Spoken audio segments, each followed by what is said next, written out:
Ця історія записана за підтримки книжкового магазину «Книголенд».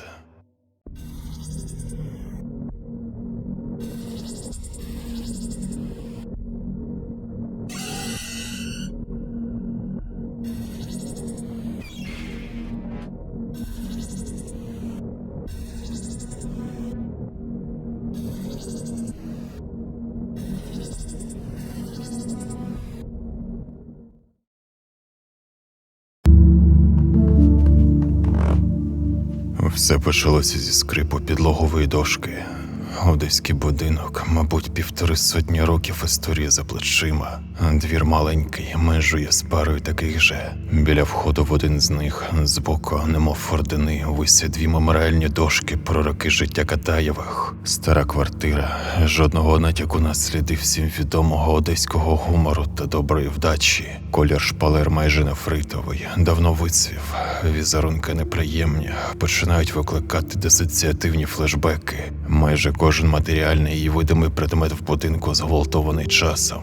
Скрипить, деренчить, при дотику ледь не розвалюється. Меблі частково вкрадені, десь з інвентаризаційними номерами часів СРСР, десь пережитки 90-х, загалом повний різнобій. По всій квартирі труби, неодноразово фарбовані, засмальцьовані, колір з білого перейшов у застаріло-лікарняний. Візуально нагадують пломбір, який впустили в бруд.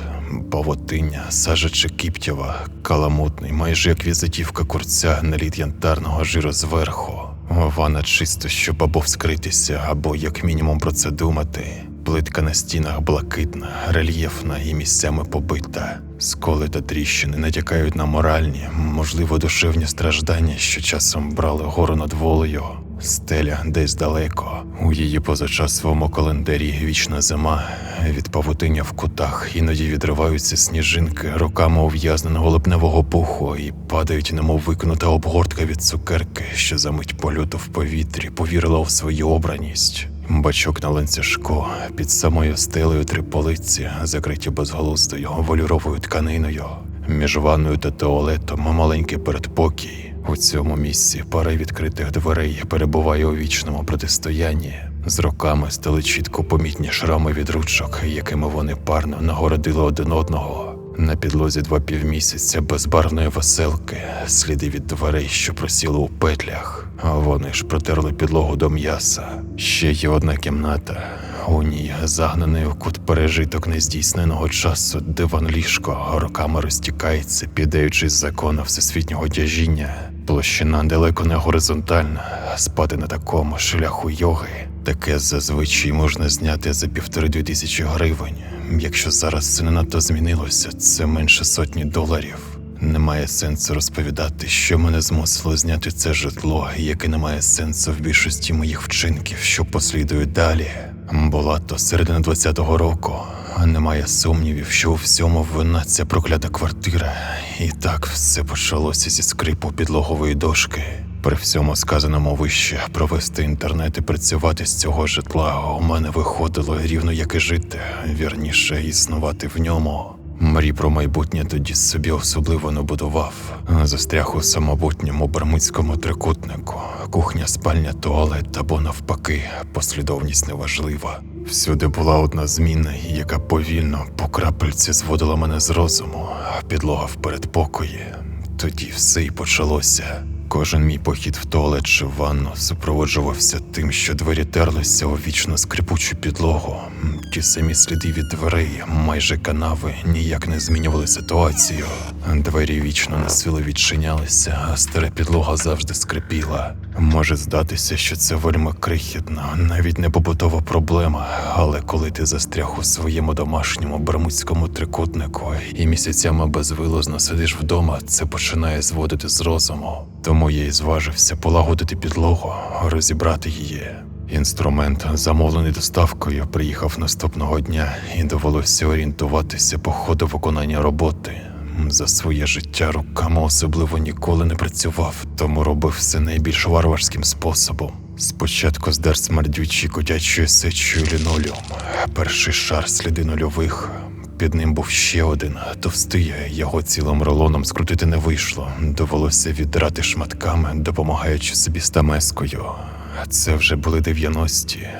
Після цього було щось на кшталт фанери або ДСП. Червоний колір, ніби лак поверх фарби. Здається, вже радянський час. Далі дошки, рихлі, проїдені якоюсь гидотою. Вже стало складно оцінювати, до якого часу вони належали. За ними, як не дивно, був ще один шар дошок. Більше 20 сантиметрів підлоги вже було знято, і до того, що могло скрипіти, залишалося небагато. Після ще однієї години боротьби з черговим шаром епохи показалися вони перші дореволюційні ще царські дошки. Один мій колега порадив мені перекрутити все це на саморізи замість цвяхів, попутно підклавши на місце нерівностей печеньки. Це такі пластикові шматочки різної товщини, які зазвичай використовують монтажники вікон, що вирівнюють площину.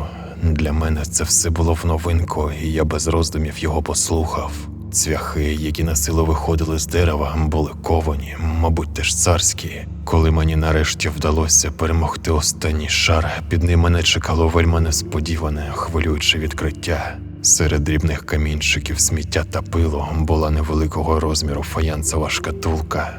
Зізнаюся, за роки життя в Одесі встиг наслухатися чимало історій про царське золото та заховані коштовності часів громадянської війни. Тому моя перша реакція супроводжувалася зрозумілим радісним лепетом. Якби я тільки знав, що на мене чекає. Якби. Сама скринька була невеликою. Її розмір, мабуть, можна порівняти з паком молока. Колір той самий нефрит з прожилками помаранчевого.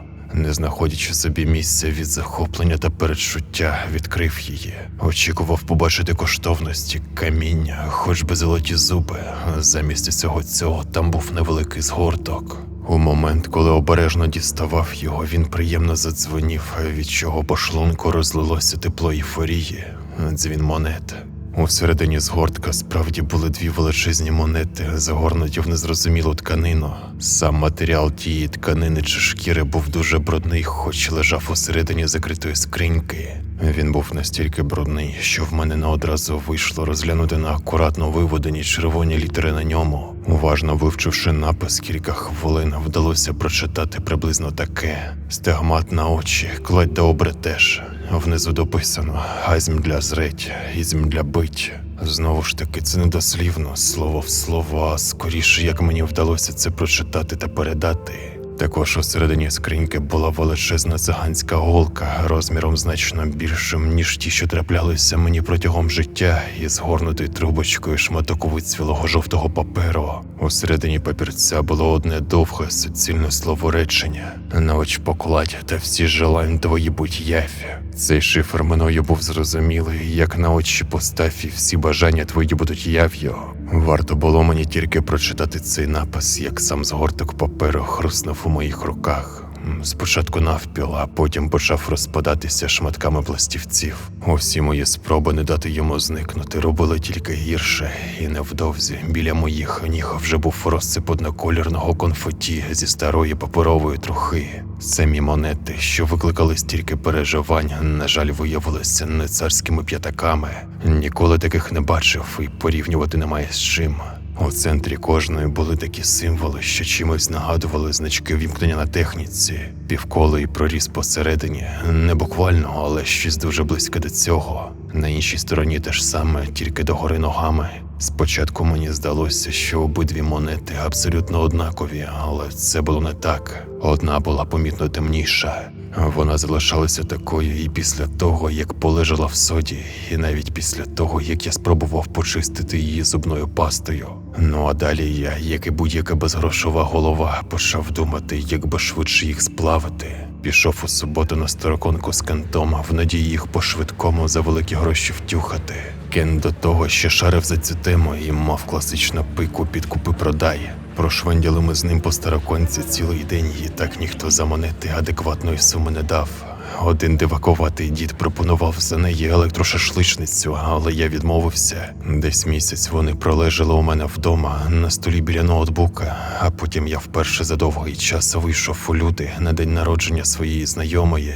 Ну і як це буває, випив там зайвого. Нічим особливим похід туди не закінчився. Лише по поверненні додому я в приступі п'яної дурості взяв монети і чомусь поклав їх собі на очі.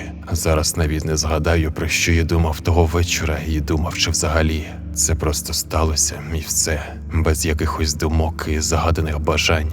Вони з хвилину холодили очі, і потім, здається, разом з ними на обличчі я провалився в сон.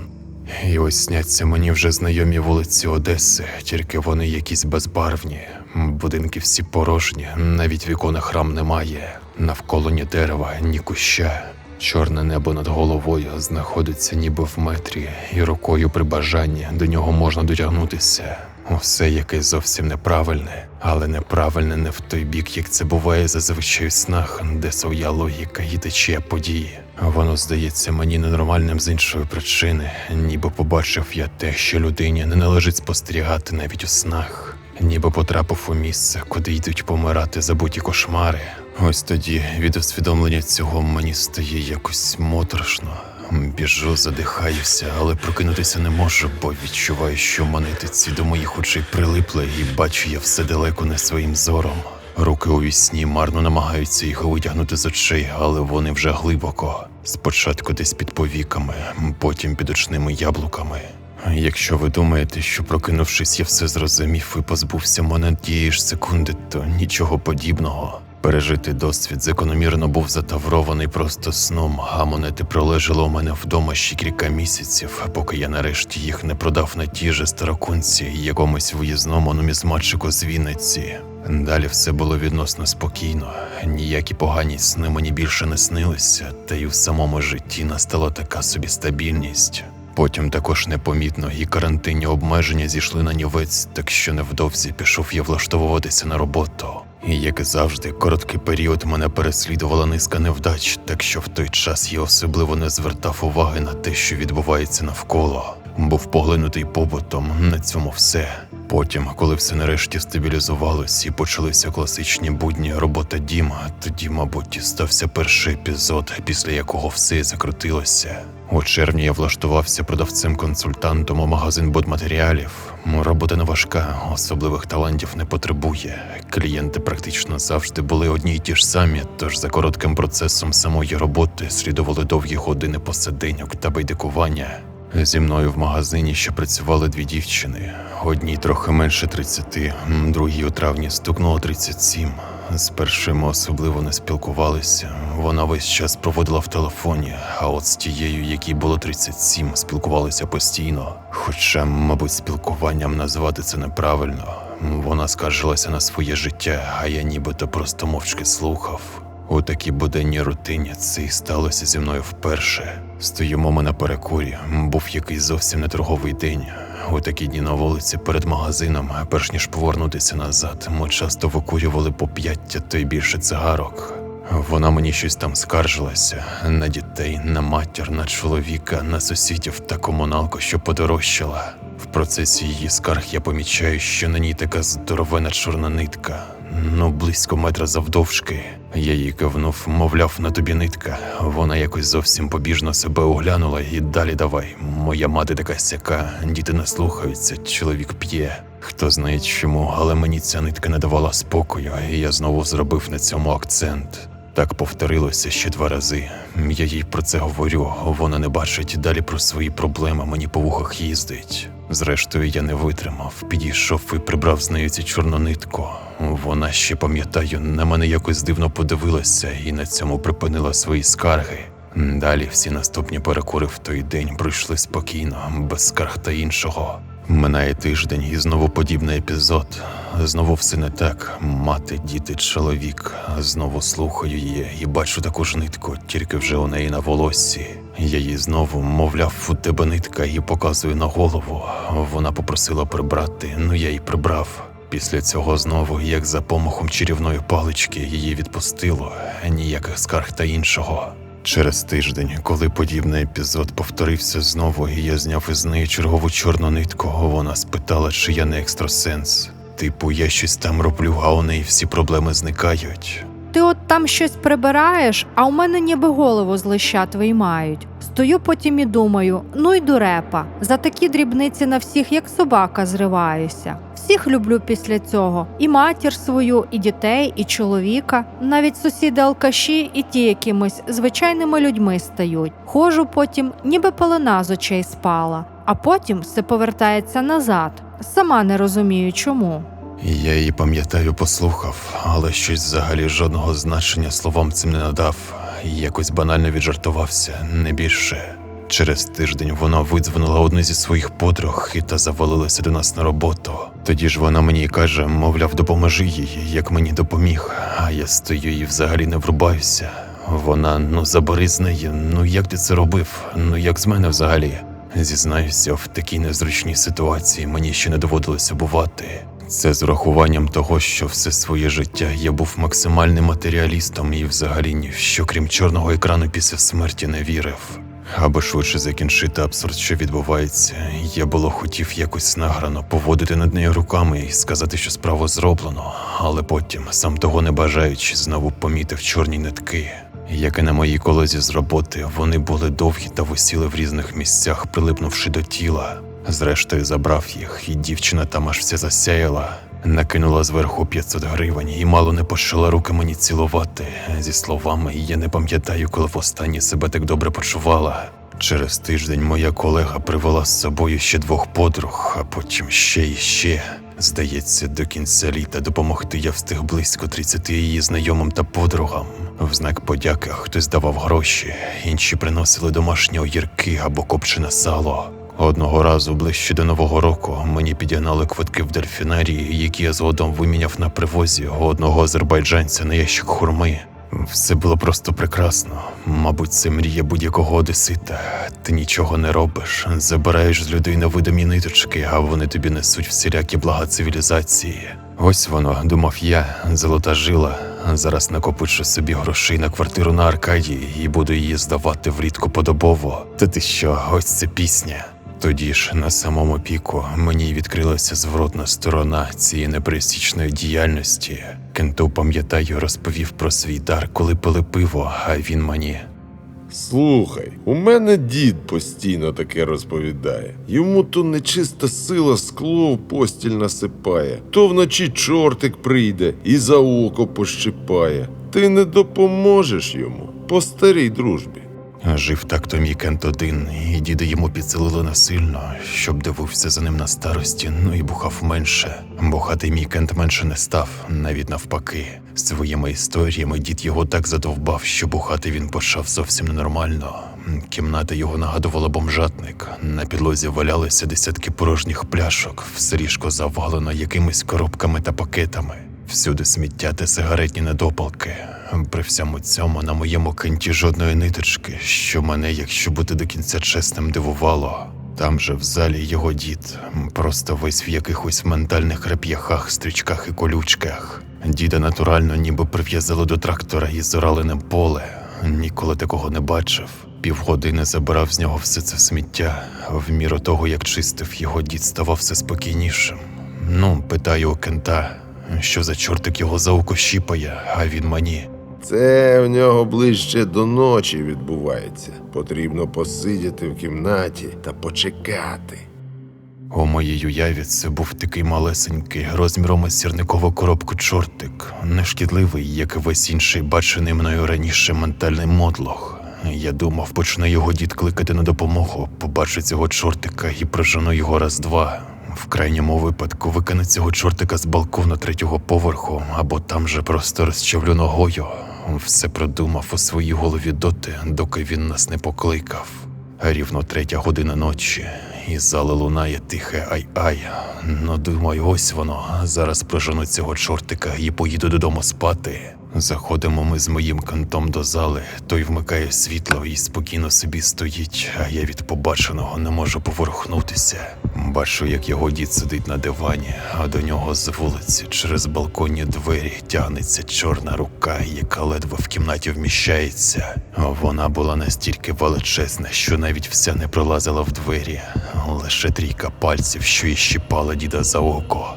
Дід при цьому сидів на дивані, немов загіпнотизований, і не рухався, тільки тихо айкав від болю.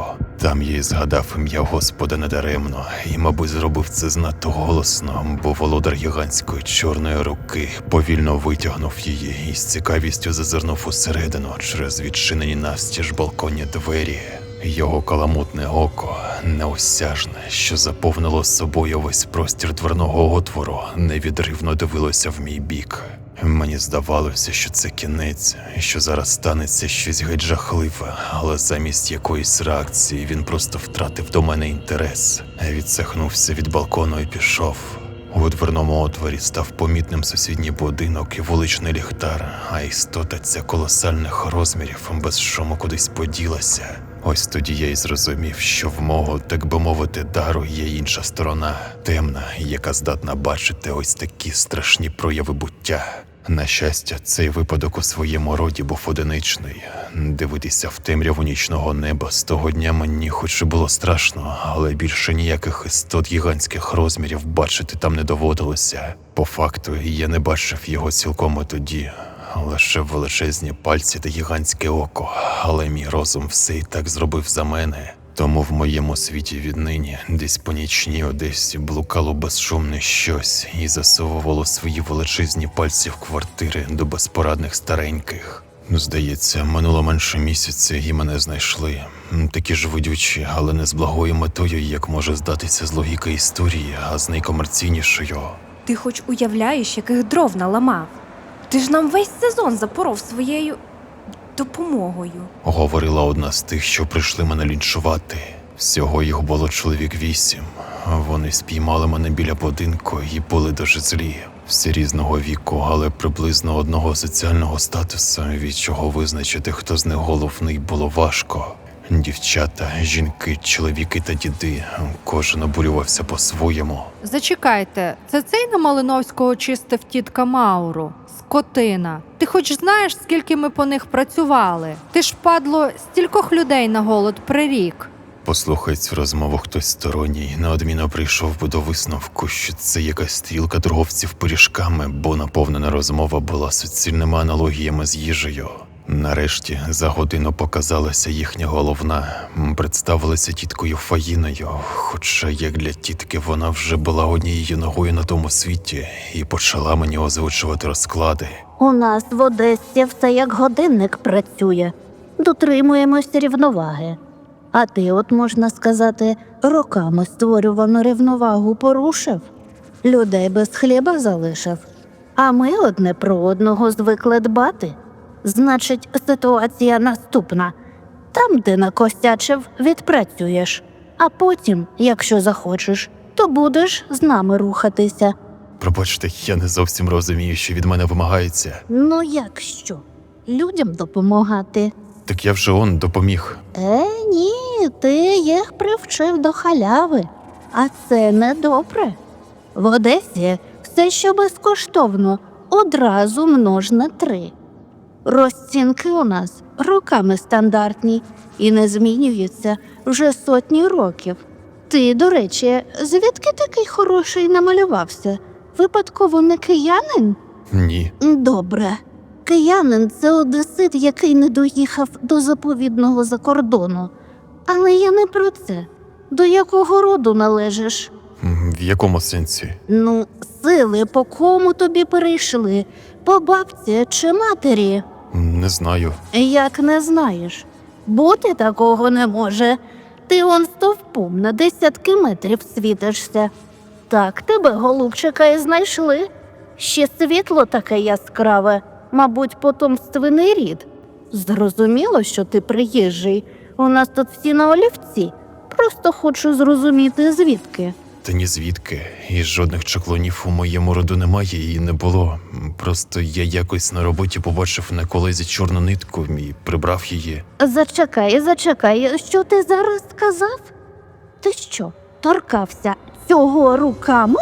Ну так, а потім вона привела свою подругу та розповіла комусь ще. Ну а далі сарафанне радіо. Стоп, я правильно розумію, ти торкався руками цієї гидоти? Ну так, а що тут такого? Нитки ж ці, як згорілі стебельці трави, миттєво розсипалися в чорний пил. Поки я це говорив, тітка Фаїна зробила крок назад, і її очі округлилися. Господи, а як? Тебе що, не вчили, що її торкатися не можна? Та не було кому мене вчити.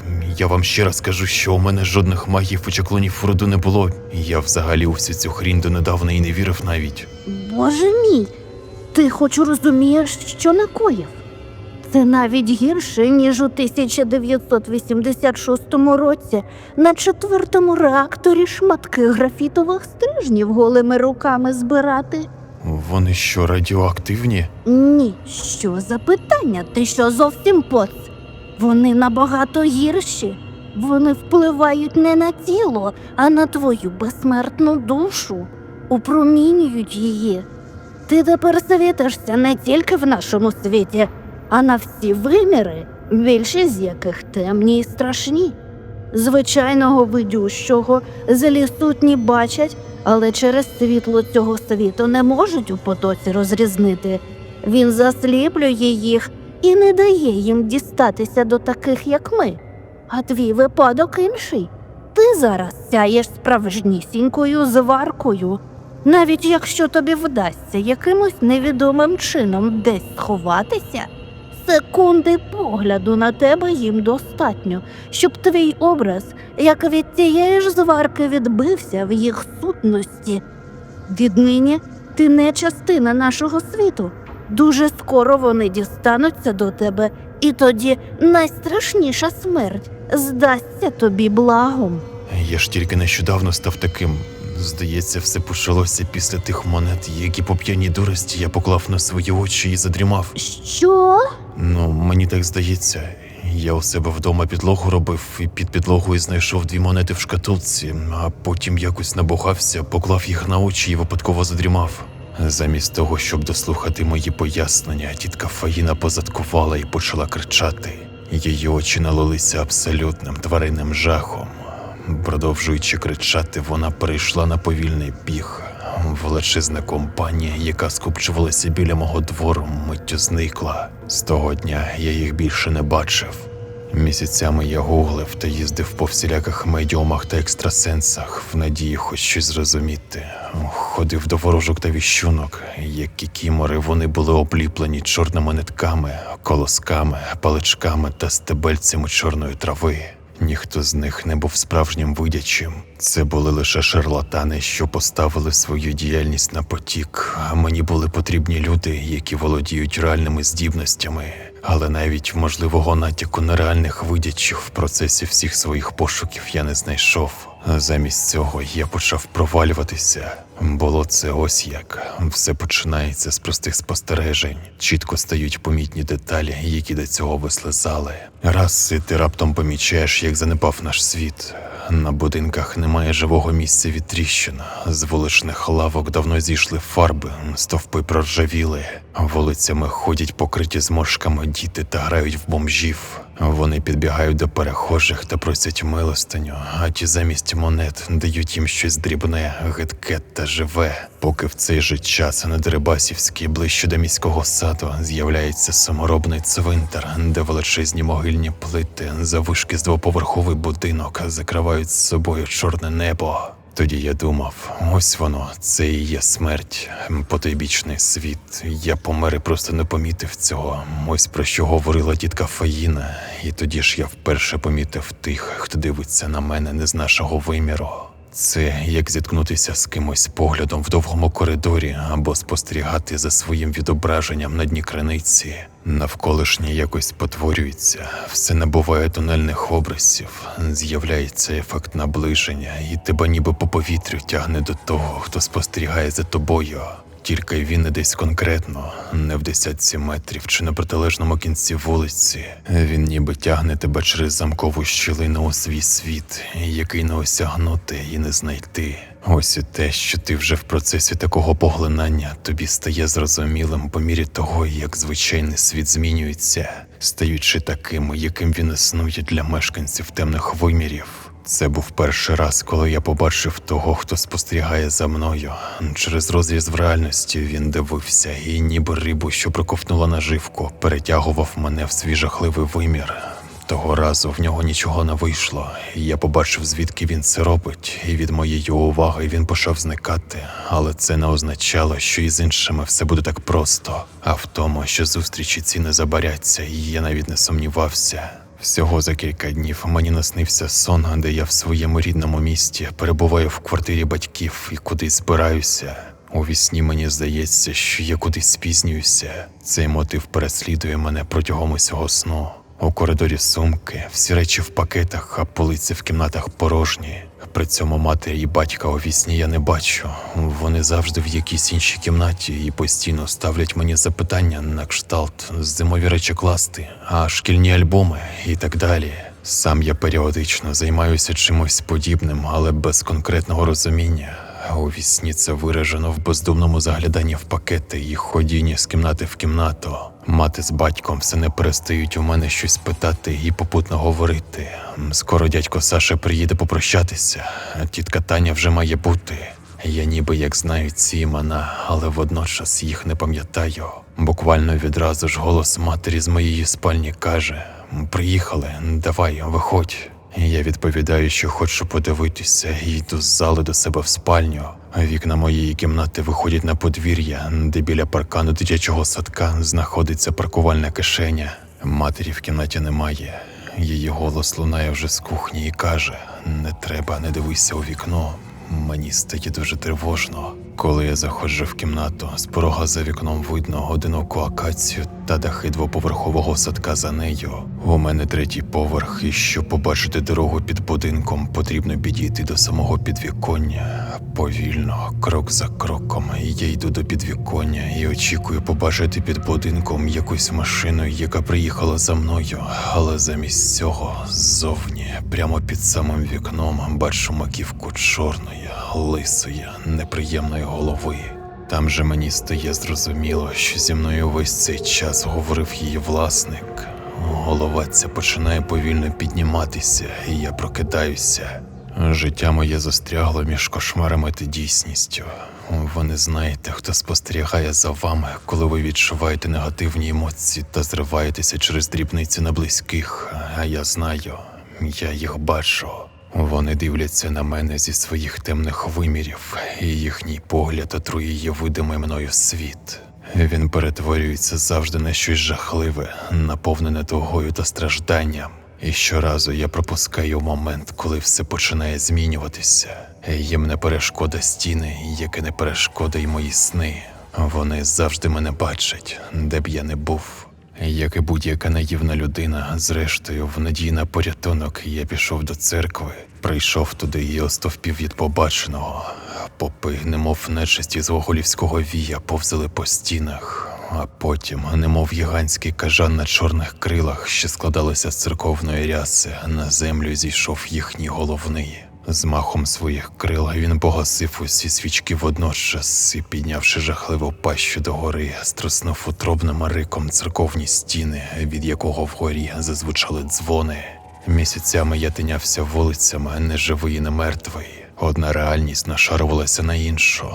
Все змішувалось, і куплена в магазині свіжа ковбаса через секунду могла стати погризаною собаками палицею, а потім знову ковбасою. Чашка кави в процесі змінювала свій вміст також не 10 разів. Тож я встигав і наїстися, і напитися, і краще вже тут промовчу чим. Єдиним, що залишалося завжди незмінним, це зовсім маленькі діти. Я, як якийсь маніяк, терся біля дитячих майданчиків і дивився на це світло. Перед ним відступало все, включаючи темряву, що щосекунди мала намір мене зжерти. Може, так було через те, що тільки прийшовши в наш світ, вони ще не встигли забути вічність, частиною якої були зовсім недавно. Я дивився на це світло тижнями, поки до мене не дійшло, що в якомусь роді я нічим не кращий за тих, хто спостерігає за мною з вимірів темних. Тоді я і ізолював себе від світу остаточно. Останні кілька місяців я сиджу вдома. Інколи я пишу цю історію, але все частіше запитую себе, для чого? Напевно, немає нічого смішнішого, ніж хорор, що трапився з людиною в Одесі.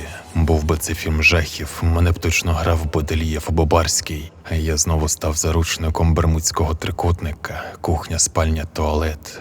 Тільки тепер, коли я йду на кухню, дуже часто мій коридор стає безкінечним, де вдалині завжди хтось є. Вони дивляться на мене і дивляться, змінюють мій світ і притягують до себе. Чекають, поки я перестану помічати зміни навколо.